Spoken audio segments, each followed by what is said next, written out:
मुझे याद है जब मैं यहाँ आया था तो मैं सीसीडी जाकर अपने लिए कॉफ़ी ऑर्डर नहीं कर सकता था। मुझे डर लगता था कि कैसे बोलूँ I want can I have a cup of cappuccino. तो ये फिल्मी जो कीड़ा है जिसे कहते हैं वो कहाँ से आया, सोहम शाह में कब पैदा हुआ? इसका जन्म श्री शाहरुख खान की वजह से हुआ।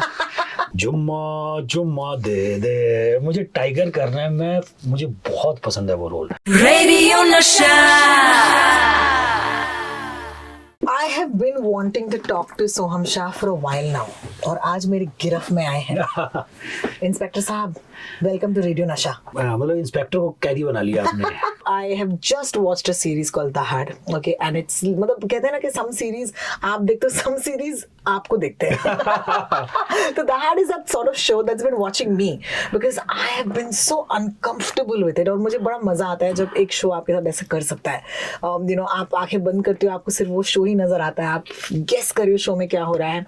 एंड ऑफ कोर्स आपका जो किरदार है इस शो में, it is so interesting because एक कहते हैं ना एक आर्क जो एक कैरेक्टर का होता है। Let's talk about how you were cast for this show. क्या कहानी है इस शो की, इससे शुरुआत करते हैं। मुझे कैसे मिला इसकी कहानी, तो मैंने ऑडिशन किया था। नंदिनी का मुझे कॉल आया था कि जोया और रीमा एक शो बना रही हैं। तो मतलब Zoya, Reema, Tiger Baby, Excel, ये नाम आप सुनते हो ना तो एक्टर्स के कान खड़े हो जाते हैं। तो मैंने ऑडिशन किया उसके लिए, और जिस दिन मुझे ये आया कि हाँ मेरा ऑडिशन सिलेक्ट हो गया, तो मैंने कहा यस अभी मजा आएगा। मुझे स्क्रिप्ट भी बहुत अच्छी लगी थी। मतलब वो एक उनके साथ पैकेज ही है रीमा जोया के साथ, कि जो भी वो लोग लिखते हैं बनाते हैं तो अच्छा ही होता है। तो पर मेरे लिए खास बात थी कि राजस्थान में सेट थी, तो मुझे और भी मजे आएंगे। और मैंने क्योंकि आप राजस्थान से हैं। मैं राजस्थान से हूँ, तो मुझे लगता है कि यार पहली बार वहाँ शूट करेंगे। खास बात ये थी कि मैं बहुत इंटेंस रोल करके थक चुका हूँ। मतलब अगर आप तुम मतलब ये भी इंटेंस है पर अलग तरह का, इस कैरेक्टर में बहुत सारे शेड्स हैं। लाइक तुम्बाड़ का कैरेक्टर अलग तरह का है, या महारानी का कैरेक्टर अलग तरह का है। तो मुझे लगा इसमें कुछ और करने को मिलेगा यार, और ये वैसा कैरेक्टर है कि जो लोगों के साथ कनेक्ट कर जाएगा। तुम्बाड़ का जो कैरेक्टर थोड़े से डिस्टेंट कैरेक्टर है, उनमें पावर है, पर वो डिस्टेंट है, लोगों के दिलों को नहीं छूते। क्योंकि मुझे तुम्बाड़ और महारानी के बाद इनफ काम मिलता नहीं है, क्योंकि उनको लोगों को समझ में नहीं आता कि they are very specific character, कि उनको कास्ट कहाँ करें। In comparison to Kailash Pargi is a normal guy, तो उसको आप कहीं भी कास्ट कर सकते हो। तो मुझे लगता है काम भी ज्यादा मिलेगा इसके बाद। बिल्कुल बिल्कुल, और माशाल्लाह मिलना ही चाहिए। I am very curious about you as an actor, क्योंकि मैंने जब भी तुम्हारे बारे में पढ़ी है चीजें, यार you are an entrepreneur also. At some point आपने कोई फैक्ट्री अभी लगाई है, वो भी चलाई है। तो ये फिल्मी जो कीड़ा है जिसे कहते हैं वो कहाँ से आया, सोहम शाह में कब पैदा हुआ? इसका जन्म श्री शाहरुख खान की वजह से हुआ। तो श्री शाहरुख खान की वजह से ही हुआ। तो घर में पैसे नहीं हुआ करते थे। स्टोरी ये कि मैं 14-15 साल की उम्र से मैंने काम करना शुरू कर दिया था, कि पापा 3000 रुपये कमाते थे महीना का, और हम 5 बहन भाई थे, जबकि मैं सबसे छोटा था। पर हर आदमी को, बच्चे को, जो चीज आपके घर में कमी होती है आपको सबसे ज्यादा वो चाहिए होती है। तो ऐसा लगता था कि यार अपने पास पहला स्कूटर कब आएगा, कार कब होगी, बाइक कब होगी। तो ये सपना मैंने बैक सीट पे रख दिया था। तो मेरे लिए ये था कि यार पहले कुछ पैसे वैसे कमाओ, थोड़ा सा फैमिली को सिक्योर करो। और मेरे में वो करेज भी नहीं था कि मैं आ जाऊंगा सड़क पे रह लूंगा। मतलब जो लोग ये करते हैं, लोग इतने पैशनेट होते हैं कि बॉम्बे आते हैं, इतनी स्टोरीज हैं पुराने टाइम की भी, कि लोग सड़कों पे भी सोए हैं, फुटपाथ पे भी सोए हैं, उन्होंने स्ट्रगल किया है। तो मैं उनको सल्यूट करता हूँ जिनमें करेज होता है। मेरे में वो करेज कभी भी नहीं था। तो मुझे लगता था कि मैं थोड़ा सिक्योर हो जाऊं, उसके बाद देख लेंगे, अगर कर सके तो करेंगे।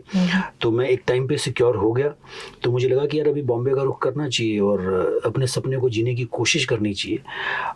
पर यहाँ तो मुझे लगता है कि कहानी शुरू होती है। बिल्कुल। उसके बाद जो स्ट्रगल होता है, बॉम्बे बहुत इंटिमिडेटिंग शहर लगता है। आप इसकी भाषा नहीं जानते हो कि आप मतलब अभी तो मुझे लगता है कि हिंदी बहुत ही कूल लैंग्वेज हो गई है। जब मैं आया था, अगर आपको इंग्लिश नहीं आती है तो आप मतलब एक बहुत ही क्लास डिफरेंस था। एक तबके में आपको डाला जाता है, एक कैटेगरी में डाल दिया जाता है कि आप इस तरह के ही एक्टर हो। तो आपको चाहे कितनी भी समझ है लाइफ की, आप कितने भी अच्छे एक्टर हो, पर आपको हेडलाइन करने वाले रोल्स तो नहीं मिलेंगे। और अंग्रेजी भी अलग अलग किस्म की होती है ना, सोहा उसकी अंग्रेजी होती है। मतलब अंग्रेजी के भी कई प्रकार होते हैं, मतलब टूटी फूटी अंग्रेजी से लेकर कई प्रकार होते हैं। तो इंग्लिश मतलब बहुत बड़ा सिरदर्द रही है। मतलब मैंने बहुत कोसा है अंग्रेजों को कि अंग्रेज तुम चले गए और अंग्रेजी पीछे छोड़ गए, तुम काश हमारे देश ही नहीं आते। और I am not from Jaipur, I am from Shri Ganganagar. It's a very small town. There is a huge difference between if you are from Jaipur or Delhi. तो मेरे लिए सब कुछ नया था। मुझे याद है जब मैं यहाँ आया था तो मैं सीसीडी जाकर अपने लिए कॉफ़ी ऑर्डर नहीं कर सकता था, मुझे डर लगता था कि कैसे बोलूँ I want can I have a cup of cappuccino. तो वो सब क्योंकि ना मेरी कोई वो ट्रेनिंग थी। अगर आप कोई NSD या FTI करके आते हो तो आपके कुछ दोस्त होते हैं, कुछ जानने वाले होते हैं, तो आपका एक सपोर्ट सिस्टम होता है। तो मेरा कुछ भी नहीं था, तो बहुत लंबी चौड़ी स्ट्रगल रही। बहुत लंबे समय तक मैं सोचता रहा कि मैं वापस चला जाऊं क्या, क्योंकि मुझे मतलब ऐसा नहीं कि एक्टिंग के अलावा और कुछ आता नहीं है। मतलब मैंने कुछ और किया है, मुझे बिजनेस करना आता है, मैं मेरा काम ठीक से कर सकता हूँ, क्योंकि मैं इतना अनकंफर्टेबल फील करता था बॉम्बे में। मुझे ऐसा लगता था कि यार कि वहाँ मैंने सब कुछ क्रैक कर लिया है, मैं राजा था अपनी जगह पर, और यहाँ मैं स्ट्रगल कर रहा हूँ कि जो लोग आपके साथ काम कर रहे हैं, आपके लिए काम कर रहे हैं, आपको लग रहा है यार इनकी लाइफ बेटर है मुझसे, ये मुझसे ज़्यादा जानते हैं, क्योंकि कोई बात कर रहा है अंग्रेज़ी म्यूज़िक की, कोई बात कर रहा है अंग्रेज़ी फिल्मों की, और हमने तो भैया 4 फिल्में देखी थी तब तक अंग्रेज़ी, एक टाइटैनिक, एक जुरासिक पार्क, एक ट्रू लाइज और एक स्पीड, वो भी हिंदी में डब। तो हमें पता नहीं कौन मार्लिन ब्रेंडो हैं, कौन पचिनो हैं, कौन डिनीरो हैं, या कान फिल्म फेस्टिवल क्या होता है, वेनिस फिल्म फेस्टिवल क्या होता है। तो सब कुछ मतलब मैं आपको सच बताता हूँ, एक रिकी मार्टिन करके एक स्पेनिश सिंगर हुआ करते थे, मुझे लगता था ये टॉम क्रूज है। टॉम क्रूज का हल्का सा नाम सुना था, मुझे लगता था ये टॉम क्रूज है। तो मैं उस मतलब ये अभी बिलीव करना मुश्किल हो, पर ये फर्स्ट हैंड एक्सपीरियंस है मेरा, मैं वो था। और कितनों का है मतलब इतने नाइव होते हो ना आप। अभी आप कह सकते हो कि यार आपने तुम्बाड़ बनाई है, आपने ये किया। हर आदमी कहीं से शुरू करता है, कहीं पहुंचता है। हम तो जब बॉम्बे आया था तो मतलब स्मॉल टाउन्स में तो ये स्टोरी होती है कि आप बॉम्बे जाओगे तो आपके बैग में ड्रग्स डाल देंगे, आप पकड़े जाओगे, एक ऐसा फियर होता है। Today do you feel you are more of an actor than an entrepreneur, या ये एंटरप्रेन्योर साथ साथ चलता रहेगा क्योंकि खून में है बिजनेस? नहीं, मुझे तो एक्टिंग करनी है यार। मुझसे तो मेरे सारे क्रेडिट कार्ड ले लो, सारे बैंक बैलेंस ले लो, सब कुछ ले लो, और मुझे कह दो कि आपको एक्टिंग मिलती रहेगी, आपको काम मिलता रहेगा, जैसी फिल्में आपको करनी है हम बनाते रहेंगे, आप करते रहो। तो मुझे कुछ नहीं करना, मेरा जीरो इंटरेस्ट है प्रोड्यूस करने में। प्रोड्यूस मैं सिर्फ इसलिए करता हूँ कि मैं जैसी फिल्में बनाना चाहता हूँ वो मुझे मिल नहीं रही हैं। कि जैसे शिप ऑफ थीसिस कोई बनाना नहीं चाहता था, वो समय मतलब अभी हम अलग टाइम पर बैठे हैं, OTT आ गया है, बहुत अलग तरह का सिनेमा हमने देखा है। लोग पूछते थे कि इसका मतलब क्या है, शिप ऑफ थीसिस, ये कैसा टाइटल है? पहले तो नाम ही लोगों को समझाने में आता, नाम नहीं समझ में आता लोगों को। और वो आइटम सॉन्ग का टाइम था कि इसमें आइटम सॉन्ग नहीं है, इसमें 6 भाषाएं क्यों हैं? गुजराती भी बोल रहा है, कोई अरबी बोल रहा है।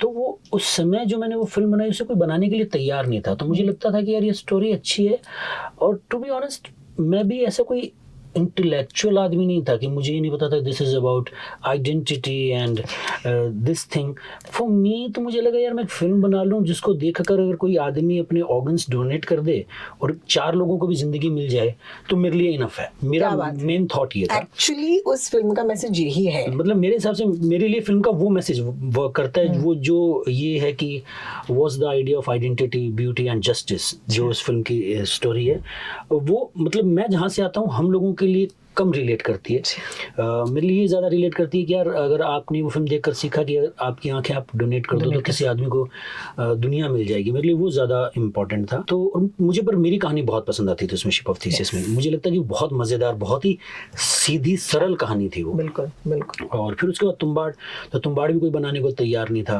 मतलब उस समय भी वही कि इसमें आइटम सॉन्ग क्यों नहीं है, और ये तो हॉरर है, हॉरर को कोई हाथ नहीं लगाता है। मतलब या तो हॉरर अलग तरह से भट्ट्स का जिम्मा था हॉरर पिक्चरें बनाना, so it was the Ramsay brothers and then it was the Bhatt brothers.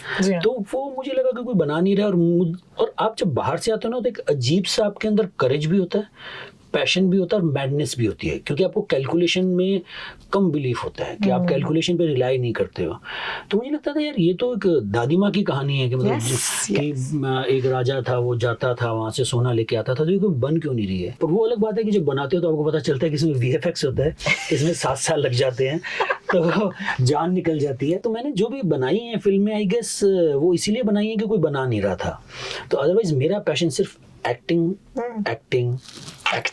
क्या बात है। बट व्हेन यू से आपने ये फिल्में बनाई, you know what was your active role in this? Was it to go and get the funding? Was it to actually make the film?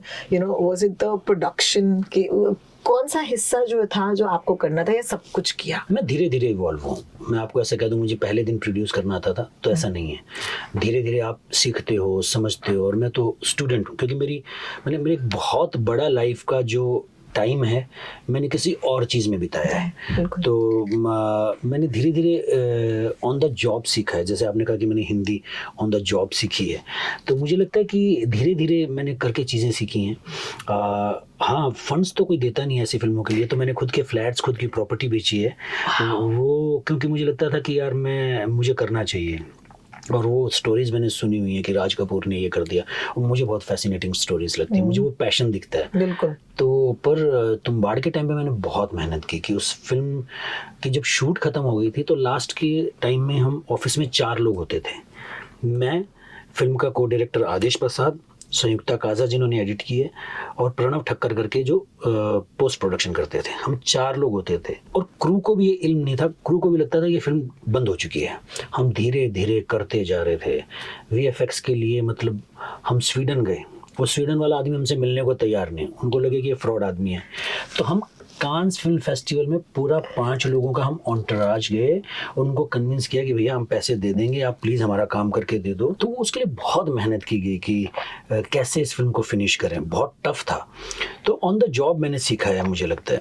Amazing. I find this so because you are passionate and actually ऐसी सरफिरों के लिए जगह है। हाँ, मतलब बाकी सब हो गया लाइफ में, इससे ज़्यादा मज़ेदार क्या है। Let's talk about that scene. That scene जहाँ पर पहली बार आप देखते हैं कि कैलाश भी एक इंसान है। तब तक के लिए तो चल रहा था कि हमारा दिल तो ऑफ कोर्स भाटी साहब और उनके सीनियर यानी कि गुलशन देवाया के किरदार के धड़क रहा था। बट एक सीन में I think you just turn that thing around, जहाँ पर आपको पता चलता है that you are going to become a father, and it is such a crazy scene because इस सीन में आप कुछ नहीं करते और you excuse yourself, you go into bathroom and you lock yourself. I thought that scene changed actually the show for me because हम actually सिर्फ औरतों की कहानी नहीं बता रहे, आप मर्दों की भी कहानी बता रहे हो, and that's what I love about The Hard, because as much as it's a show about women, it's equally a show about men, because यहाँ पर गुल्लू की अलग चल रही है, okay, यहाँ पर विजय की अलग लाइफ चल रही है, he's the bad guy, and then there's this guy, you know, who's kind of like I think in the middle of the two of them. आपको ये कभी did you feel this way उस scene को करते हुए? No, I didn't feel this way, क्योंकि जैसे मैंने कहा ना कि मेरी पर्सनैलिटी है वो, कि मुझे लगा कि यार हाँ यही होता है। और मुझे लगता है कि हर as a human being you are vulnerable, you have fear, you have insecurities. मतलब कुछ लोग प्रोजेक्ट करते हैं, वो बाथरूम में रोते होंगे या अपने कुछ खास दोस्तों के सामने रोते होंगे या अकेले में रोते होंगे। हर आदमी के अंदर मुझे लगता है कि वो इमोशन होता है। और जो सीन की आप बात कर रही हैं, कई बार क्या होता है कि परफॉर्मेंस से ज़्यादा डायरेक्शन का कमाल होता है। कुछ सीन्स ऐसे होते हैं कि जहाँ आप एज एन एक्टर आपने काफ़ी कुछ कर दिया, पर डायरेक्टर को इतना ही चाहिए, क्योंकि मुझे वो सीन बहुत अच्छे से याद है। तो आप एज एन एक्टर मतलब और आपको लगता है कि आपके खून में है रोना, तो आप रो के दिखा दोगे कि पूरी मैं रो के दिखा दूंगा, बाथरूम भर दूंगा आंसुओं से, ऐसी क्या बात है। पर when you do that scene तो रीमा कह रही कि बेटा इतना नहीं चाहिए, बस तुम दीवार के साथ सटे रहो, इतना करके दे दो। वो एक डायरेक्शन का कमाल होता है मुझे लगता है कई बार। बहुत पर मुझे ऐसा नहीं लगता कि मैंने इस नज़रिए से देखा हो कि मेरा कैरेक्टर विजय और उसके बीच में मैं बहुत ही रिलेट कर पाता हूँ उस कैरेक्टर से। क्योंकि Do you have kids? I have kids. Oh, then that's a great point. क्योंकि ये जो फीलिंग है, you know, I have never seen it in any other film or in any other show. कि जब एक आदमी को पता चलता है, हमने कितनी बार देखा मैं तुम्हारे बच्चे की माँ बनने वाली हूँ, लेकिन मैं तुम्हारे बच्चे का बाप बनने वाला हूँ, उसका जो इमोशन है, that's truly been explored here. Talk to me about an exact time and an exact place जहाँ पर आप गए थे, जहाँ पर आपको शायद लगा था ये इम्पोस्टर सिंड्रोम आ गया था कि क्या मैं यहाँ आ भी सकता हूँ, और फिर cut to now and people have seen your work and they are like Soham sir आइए ना सर, आप ही का इंटरव्यू करना था। मुझे ऐसा नहीं याद है, मुझे ऐसा मेरे लिए कोई इवेंट नहीं हुआ था, क्योंकि वो ना एक वही है कि आपके गुरु जब शाहरुख खान हो या आमिर खान हो तो आप कुछ अलग सा सीखते हो कि शाहरुख खान में कहीं ऐसा कि मैं कर लूँगा, एक जज्बा कि ऐसे उन्होंने शब्दों में कहा मैं हूँ ना कि मैं कर लूँगा, तो वो एक जज्बा आपने शाहरुख खान से सीखा हुआ है कि मैं कर लूँगा। तो मुझे कभी ये डाउट नहीं था कि मैं कुछ नहीं कर पाऊँगा, ऐसा कुछ खास किया नहीं मैंने, पर जितना भी किया उतना कर लूँगा, ये मुझे हमेशा एहसास था। पर जैसे मैंने आपको कहा ना कि वो एक हमेशा चलता रहता था कि यार मैं छोड़ दूँ क्या, क्यों कर रहा हूँ, इसकी कोई मुझे ज़रूरत नहीं, क्योंकि शौक था मेरे लिए, पैशन था मेरे लिए, ब्रेड एंड बटर नहीं था। पर जब तुम्बाड़ रिलीज हुई तो हमने ये एक्सपेक्ट किया था कि तुम्बाड़ को बहुत प्यार मिलेगा, इसलिए हम 7 साल वो फिल्म बनाते रहे, इतना मेहनत, ब्लड, स्वेट, सब कुछ, प्रॉपर्टी बेच दी, सब कुछ डाल दिया उसमें। पर फिर भी जब लोगों का वैलिडेशन फर्स्ट हैंड मिलता है ना, तो आपको लगता है कि हाँ यार, अभी ये क्वेश्चन खत्म हो गया कि मैं वापस चला जाऊँ क्या, अभी मुझे यहीं रहना है, अभी मुझे यहीं रहना है, यहीं जीना है, यहीं मरना है। बॉम्बे में फ्लैट खरीद लो कोशिश करके। उससे पहले मैं रेंट पे रहता था, मैं खरीद सकता था फ्लैट, पर मैंने कभी खरीदा नहीं था। मुझे लगता था कि नहीं यार, क्या करना है पता नहीं, रहेंगे यहाँ के पैसे यहीं डालेंगे। हाँ, तो फिर मैंने कहा यहाँ सेटल हो जाओ दोस्त। Okay, fantastic. I'm so glad that we're speaking today because there has been some fun sort of roles. अभी आपको लगता है कि लोग आपको एक ही किस्म के रोल में देख रहे हैं? What is the one role you're dying to do? Because I think you'd be hilarious in a comedy. Yeah. ऐसे मुझे लगता है। कोई कॉमेडी आ रही है क्या? कॉमेडी मैंने की है, पर पहले मैं आपको मेरा फेवरेट रोल बताता हूँ। जुम्मा जुम्मा दे दे, मुझे टाइगर करना है, मुझे बहुत पसंद है वो रोल। वो जो लाइन है ना बच्चन साहब की, वो रजनीकांत को कहते हैं कि कुमार, जैसे जमीन पर चलने के लिए पैरों की जरूरत होती है, वैसे तुम्हारी बेटी को कोई एक ही आदमी ला सकता है, वो है टाइगर। और कट्टो अमिताभ बच्चन, काले कपड़े, लाल गमछा, उफ, मतलब वो मेरा एक अजीब सा फैसिनेशन है कि वो जो फिल्म है और वो जो उनका चेंज है, वो मुझे बहुत वो लगता है। हाँ, पर मुझे भी लगता है, मुझे कॉमेडी करने में बहुत मजा आता है। कॉमेडी मेरा फेवरेट जॉनर है। मेरी मतलब पसंदीदा फिल्म अगर आप पूछोगे तो गोलमाल, ऋषिकेश मुखर्जी की सब फिल्में, चुपके चुपके, अंदाज अपना अपना, जाने भी दो यारो, हेरा फेरी, और मैंने कॉमेडी फिल्म की है और it's a silent film without dialogue like Pushpak. तो I am looking forward to that film. मुझे लगता है कि अगले साल आनी चाहिए। Oh my God, I can't wait for it because Pushpak is such a great film. What was the movie that you saw you were growing up? कोई memories है? वहाँ पर थिएटर में जाते थे, थिएटर दूर होता था, वहीं होता था, क्योंकि हमारे यहाँ पे मुंबई में अगर आपको पिक्चर देखनी होती तो यूनिट टेस्ट में बहुत अच्छे मार्क्स लाने होते हैं। अच्छा। हाँ, तब जाकर आपको रंगीला देखने में हमारे वहाँ ऐसे कोई हालात नहीं थे, तो हमारे यहाँ थिएटर मतलब दूर नहीं होते थे, 1-2 किलोमीटर पे होते थे। और मुझे याद है 6 सिनेमा हुआ करते थे श्री गंगानगर में, मैं वो बहुत मिस करता हूँ। और जिनकी कैपेसिटी होगी 1000, 1200। और हम आपके कौन और DDLJ देखने जाते थे। ये फिल्में 8-8, 10-10 बार देखी हैं, लाइन में लगे हुए हैं, अरे भाई 2 टिकट मेरी ले देना, भाई 2 टिकट मेरी ले देना। कोई आगे दोस्त दिख गया तो मतलब उस समय लाइंस लगा करती थी। मतलब वो आज की जनरेशन ने देखा ही नहीं है। मतलब फिल्म देखने की दीवानगी ये है कि लाइन क्यू में लोग, आज की डेट में आप कह दो ना कि भाई किसी चीज़ के लिए भी क्यू में लग जाओ तो बहुत टफ लगता है आपको कि यार क्यू में क्यों खड़ा होना है। मतलब लंबी लंबी लाइनें लगी हुई हैं, वहाँ एक आदमी डंडा लेकर खड़ा है, आप क्यू तोड़ नहीं सकते हो। आप सोचते हो कि आपका कोई दोस्त आगे दिख जाए जान पहचान वाला, तो उसको यार 2 टिकट, ये पैसे ले, मेरी भी 2 टिकट ले देना। तो वो हमने बहुत किया हुआ है DDLJ में। हम आपके कौन में मैंने ऐसे देखा हुआ कि वो लोहे के ना ऐसे क्यू के लिए ना ऐसे लोहे का पूरा बना होता था क्यू के लिए, और लोग ऊपर से चढ़ जाते थे। तो मतलब वो सब आज की डेट में फिल्मों के लिए वो दीवानगी कहाँ दिखती है। तो वो सब हमने किया, वो सब हम आपके कौन DDLJ दोनों के लिए वो मेमोरीज हैं मेरी। Wow, I can't believe it. And of course from a boy जिन्होंने उस लाइन में खड़े रहकर फिल्में देखी, to a boy जिनकी फिल्में अब दुनिया देख रही है, I think it's absolutely stunning. What's coming up? So हम as an audience, अब तो खून चक लिया ना हमने, हमको और चाहिए, बताइए। तो एक फिल्म मैंने प्रोड्यूस की है यार और एक्ट की है, तो ट्राई वही होती है कि कुछ अतरंगी फिल्म बनाऊं, कुछ अलग तरह की फिल्म बनाऊं। दोबारा से बना रही है फिल्में, सीखेंगे नहीं है।